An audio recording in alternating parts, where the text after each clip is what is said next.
Immigration ਨਾਲ related ਆ। Immigration custom enforcement ਵਾਲੇ ਇਹ ਕਹਿ ਰਹੇ ਆ ਵੀ 10,000 ਤੋਂ ਵੱਧ ਜਿਹੜੇ OPT ਦੇ ਅੰਡਰ ਹੈਗੇ ਆ ਸਟੂਡੈਂਟਸ, ਉਹ ਉਹਨਾਂ ਨੇ ਪੋਟੈਂਸ਼ੀਅਲ ਫਰਾਡ ਕੇਸ ਉਹਨਾਂ ਦੇ ਵਿੱਚ ਦੇਖਿਆ ਆ, ਜਿਹੜਾ ਸਟੂਡੈਂਟ ਜੌਬ ਪ੍ਰੋਗਰਾਮ ਆ।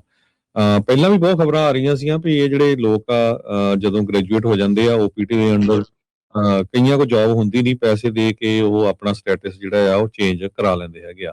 ਇੱਕ ਪ੍ਰੈਸ ਕਾਨਫਰੰਸ ਹੋਈ ਆ ਜਿਹਦੇ ਵਿੱਚ ਆਈਸ ਤੇ US ਸਿਟੀਜ਼ਨਸ਼ਿਪ ਤੇ ਇਮੀਗ੍ਰੇਸ਼ਨ ਸਰਵਿਸ ਦੇ ਲਿਓਨਸ ਉਹਨਾਂ ਨੇ ਦੱਸਿਆ ਵੀ ਸਾਡੀ ਜਿਹੜੀ ਇਨਵੈਸਟੀਗੇਸ਼ਨ ਹੋਈ ਆ ਆਪਸ਼ਨਲ ਪ੍ਰੈਕਟੀਕਲ ਟ੍ਰੇਨਿੰਗ ਪ੍ਰੋਗਰਾਮ ਦੀ, OPT ਜਿਹਨੂੰ ਕਿਹਾ ਜਾਂਦਾ ਹੈ, OPT ਕਰਕੇ ਜਿਹੜਾ ਕਿਹਾ ਜਾਂਦਾ ਆ, ਜੋ ਸਟੂਡੈਂਟ ਵੀਜ਼ੇ ਦੇ ਉੱਤੇ ਆਉਂਦੇ ਆ USA ਦੇ ਵਿੱਚ ਤੇ ਉਹਨਾਂ ਦੇ ਕੋਲ 12 ਤੋਂ ਲੈ ਕੇ 24 ਮਹੀਨੇ ਤੱਕ ਕੰਮ ਕਰਨ ਦਾ ਜਿਹੜਾ ਸਮਾਂ ਹੁੰਦਾ ਹੈਗਾ ਆ।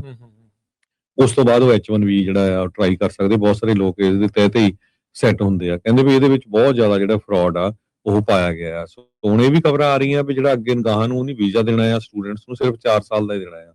ਅੱਗੇ ਕਾਫੀ ਲੰਮੇ ਸਮੇਂ ਦਾ ਜਿਹੜਾ ਵੀਜ਼ਾ ਉਹ ਮਿਲ ਜਾਂਦਾ ਸੀ।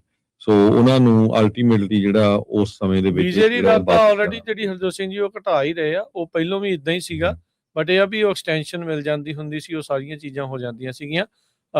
ਜੇ ਤੁਸੀਂ ਕਹਿੰਦੇ ਤਾਂ ਆਪਾਂ ਉਹ ਇੱਕ ਉਹਨਾਂ ਦਾ ਥੋੜਾ ਜਿਹਾ ਅੰਸ਼ ਉਸ ਦਾ ਜਿਹੜਾ ਆਪਣੇ ਦਰਸ਼ਕਾਂ ਦੇ ਨਾਲ, ਸਰੋਤਿਆਂ ਦੇ ਨਾਲ ਜਿਹੜੀ ਉਸ ਦੀ ਸਾਂਝ ਵੀ ਜਿਹੜੀ ਉਹ ਪਾਉਂਦੇ ਆ, ਜੋ ਉਸ ਦੇ ਵਿੱਚ ਉਹਨਾਂ ਨੇ ਆਖਿਆ ਹੈਗਾ ਆ ਇਸ OPT ਦੇ ਬਾਬਤ ਕੀ ਗੱਲਾਂ ਕਰ ਰਹੇ ਆ। ਆਓ ਤੁਹਾਡੇ ਨਾਲ ਉਸ ਨੂੰ ਵੀ ਸ਼ੇਅਰ ਜਿਹੜਾ ਉਹ ਕਰਦੇ ਆ, ਦਿਖਾਉਂਦੇ ਆ ਤੇ ਸੁਣਾਉਂਦੇ ਹੈਗੇ ਆ। ਸੋ ਇਹ ਇੰਪੋਰਟੈਂਟ ਜਿਹੜੇ ਮਸਲੇ ਹੁੰਦੇ ਆ। ਬਹੁਤ ਸਾਰੇ ਜਿਹੜੇ ਸਟੂਡੈਂਟ ਵੀਜ਼ੇ ਦੇ ਉੱਤੇ ਇੱਥੇ ਆਉਂਦੇ ਨੇ ਮੁੰਡੇ ਕੁੜੀਆਂ, ਤੇ ਆਪਾਂ ਨੂੰ ਪਤਾ ਵੀ ਰੀਸੈਂਟਲੀ ਇਹ ਇੱਕ ਮਾਹੌਲ ਜਿਹਾ ਜਿਹੜਾ ਉਹ ਬਣਿਆ ਸੀਗਾ ਵੀ ਆਓ ਉਸ ਵੀਜ਼ੇ ਦੇ ਉੱਤੇ ਤੇ ਬਾਅਦ ਦੇ ਵਿੱਚ ਕਰ ਦੋ ਦੂਜੇ ਪਾਸੇ ਨੂੰ ਅਪਲਾਈ। ਪਰ ਉਹ ਸਾਰੀਆਂ ਚੀਜ਼ਾਂ ਦੇ ਉੱਤੇ ਇਹ ਬਹੁਤ ਕਹਿ ਸਕਦੇ ਆ ਵੀ ਵੱਡੇ ਪੱਧਰ ਦੇ ਉੱਤੇ ਐਨਫੋਰਸਮੈਂਟ ਉਹ ਕਰ ਰਹੇ ਆ।